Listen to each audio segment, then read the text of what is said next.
दोस्तों जय हिंद। आपका स्वागत हमारे YouTube चैनल में। अभी जो हम बात करेंगे वो AGTA 3446 भर्ती 2024 की के बारे में बात करेंगे और आज आपको ऑथेंटिक जानकारी देंगे।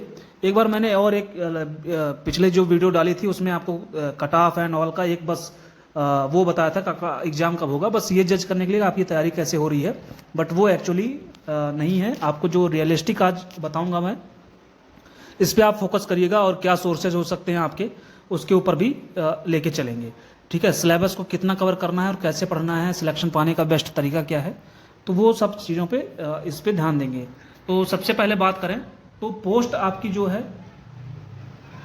टोटल 3446 पोस्ट है और उस पर जो एप्लीकेशन पड़े हैं, जो यूपी SSSC ने डेटा दिया है 38,190। ठीक है, तो 38,190 इस पे एप्लीकेशन आवेदन किए गए हैं अभ्यर्थियों के द्वारा। लेकिन 38,190 में अगर आप ये मान लो कि सबसे पहली बात तो यूपी SSSC जो है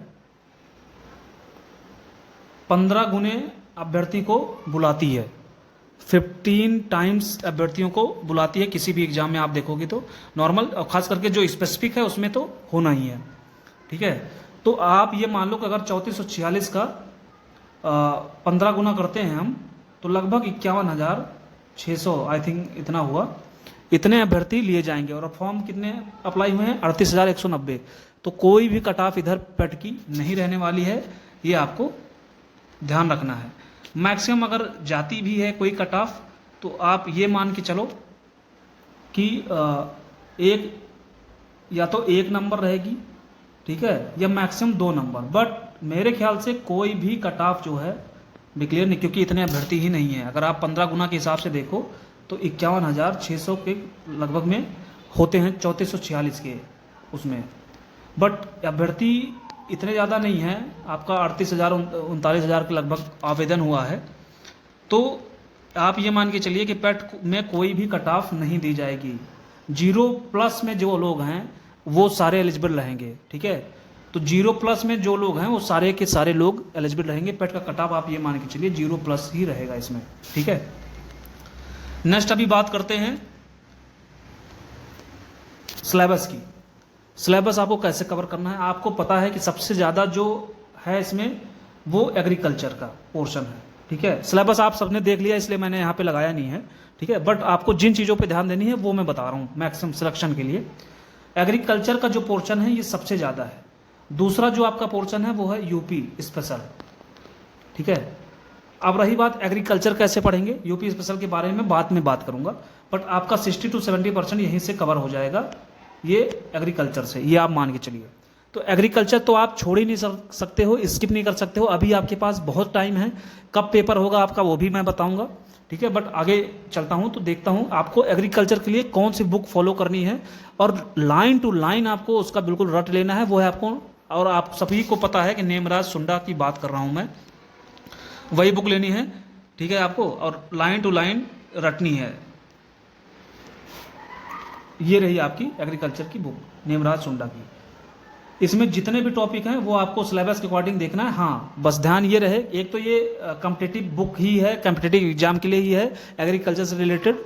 तो आपको इसको अच्छी तरह से, हिंदी आपको चाहिए तो हिंदी वर्जन भी अवेलेबल है और इंग्लिश चाहिए तो इंग्लिश वर्जन भी अवेलेबल है। इसमें दोनों में नेमराज सुंडा को बिल्कुल आपको अच्छे से पढ़ लेना है और इसमें से जितने MCQ हैं सारे सॉल्व करने हैं, आपको एक भी नहीं छोड़ना है।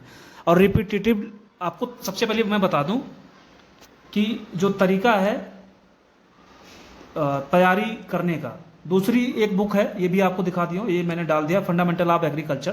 तो आप इसको भी पढ़ सकते हो, बट सबसे पहले आपको नेमराज सुंडा पढ़नी है। ठीक है, वो आपके लिए बाइबल है। यूपी स्पेशल की बात करते हैं तो बाद में करेंगे। तैयारी सबसे पहले कैसे करेंगे, तो आपको जो मैंने बताया कि नेमराज सुंडा को पूरी तरह से पढ़ लेना है। उसके बाद जो MCQ हैं, MCQ को आपको जो भी ऑब्जेक्टिव टाइप के क्वेश्चन उसमें दिए गए हैं, आपको मल्टीपल रिवीजन इसके करने हैं। मल्टीपल रिवीजन आपको करना है, रिवीजन रिवीजन रिवीजन, और बार बार आपको सॉल्व करना है। ठीक है, ये आपको ध्यान रखना है। आपको प्रैक्टिस बहुत करनी है इसमें, जितने भी दे रखे होंगे। दूसरा, अब बात करें यूपी स्पेशल की तैयारी की, आते हैं यूपी स्पेशल पे। तो यूपी स्पेशल की मैं बात करूँ, कुछ वीडियोज मैंने, जैसे इकोनॉमिक्स हो गया, पॉलिटी हो गया, और कुछ हिस्ट्री जैसे गौतम बुद्ध हो गया, महावीर हो गया, वैदिक काल हो गया, ये सब मैंने ऑलरेडी लेक्चर डाल रखे हैं पिछले वैकेंसियों को देखते हुए, वो चाहे यूपी पुलिस की हो या कुछ भी। आपको सिर्फ उतना ही पढ़ना है जितना मैंने बना दिया है, ठीक है, उससे बाहर आपको कुछ भी नहीं देखना है। तो बाकी चीज़ जो है, जो भी यूपी स्पेशल में बाकी के टॉपिक हैं, अगर आप इस पे नहीं जाओगे तो आपको यूपी स्पेशल के लिए आप चाहो तो घटना चक्र भी ले सकते हो, बट वो हैवी हो जाएगा, आपको उतना ही पढ़ना है जितने में सिलेक्शन होना है, ठीक है। तो एग्रीकल्चर आपको अच्छे से पढ़ना है। यूपी स्पेशल के लिए मैं कुछ वीडियो हर टॉपिक वाइज और डालूंगा, तो आप मेरा भी चैनल फॉलो कर सकते हो, ठीक है। और जो लोग नए हैं प्लीज़ वो सब्सक्राइब कीजिए और वीडियो को ज़्यादा से ज़्यादा लोगों के पास शेयर कीजिए।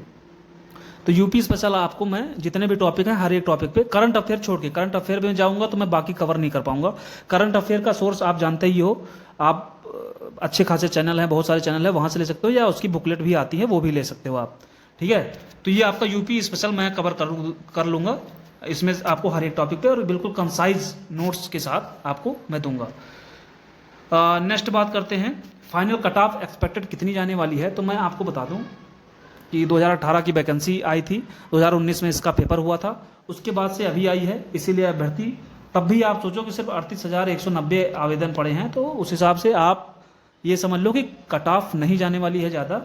फिर भी आप ये मान लो कि 60 प्लस कट ऑफ जाएगी, इससे कम में नहीं जाएगी।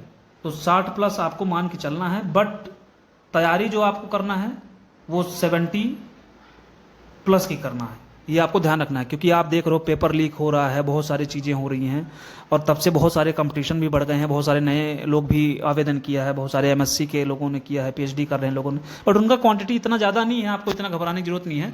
बट आपको फिर भी 70 प्लस की जो है तैयारी आपको रखनी है। और वो आएगा कैसे? एग्रीकल्चर की अच्छे से तैयारी करोगे आप, और यूपी स्पेशल भी आपको पढ़ना है, कुछ भी छोड़ना नहीं है, ठीक है। हाँ, लेकिन ये ध्यान रखना है आपको पढ़ना उतना ही है जितना आपके काम का है। सिलेबस में क्या होता है कि सिलेबस में बहुत सारी चीज़ें हैं जैसे दे रखी हैं, तो कुछ कवर करती हैं 60%, ठीक है, और वो कुछ कवर करती हैं 20%, कुछ कवर करती हैं 10%। तो आपको सबसे पहले 60% पे ध्यान देना है, फिर उसके बाद थोड़ा समय पैरेलली 20% पे ध्यान देना है, सबसे लास्ट में आपको 10% पे ध्यान देना है। इन दोनों को रिवीजन बहुत करना है, आपको ध्यान रखना है। 80% को पहले रिवीजन बहुत अच्छे से करना है, 90% को, ठीक है।